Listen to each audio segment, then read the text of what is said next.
we graduated 4, so, there's been a changing of the guard a little bit. I'm pleased with where we're at. We got a long way to go yet, but the young guys are getting a lot of reps, and that's always a good thing. What have you been a lot of talk of Bundrage and getting him more touches? What have you seen from him specifically compared to what you saw last year when he was younger?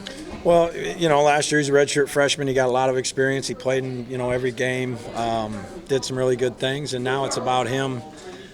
Going into this year, he's got that experience under his belt. Now it's about focusing on all the little things, getting better at all the little things, and continuing to strive every day with his drill work to get better at the out route or the post or whatever he's doing.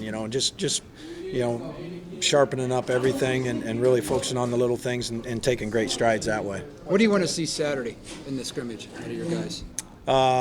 I want to see him blocking and, great effort, relentless pursuit as far as our angles in the blocking game. And then obviously, just production. How many targets are they getting compared to how many catches are they getting? Meaning they're getting open, they're not getting open, they're catching the ball, they're not catching the ball. I think that's a great stat to look at is targets and catches. And, sometimes it's a sack or something like that, but or a bad ball. But, you can really focus on that as a coach and look at the amount of targets they're getting, and that'll tell you a lot. I know you guys are always looking for guys who can, create big plays.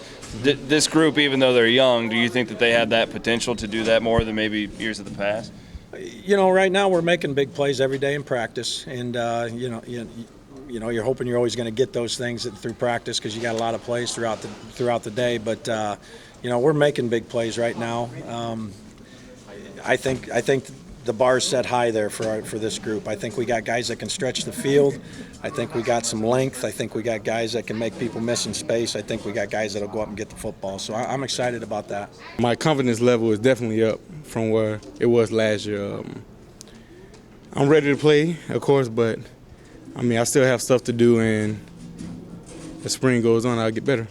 Do you feel last year there were a lot of seniors obviously ahead of you, but you kind of feel like you need to step up and be the man this year? Do you have that? Well, yeah, in a way, because like you said, there were a lot of seniors, and now we're like a young team. We have a bunch of young guys there, and the fact that I played a little bit last year, I know I have to step up and be a leader. Coaches talk about you being like a number 1 receiver, be it Paul Rhodes, Sturdy, or even Messingham. Is that kind of the approach you're taking as being the guy, not just a leader, but the number 1 receiving option? The approach I'm taking is just being ready every time. I never know when the ball's going to come. If I am the number 1 receiver, I'm the number 1 receiver. I'm not really going to worry about that right now.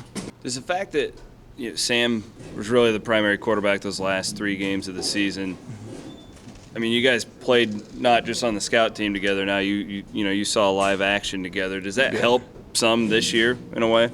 As far as our chemistry goes, yeah. It really does. Because like you said, we played on a scout team together, and we hung out a lot off the field. So we have that chemistry, and getting to know each other is a good thing. Did you guys throw a lot together? During the summer and. Like usually every chance we get, when we have a little break, we go in the indoor facility and we throw a little bit. Not doing too much, but just trying to get the timing down and get the chemistry.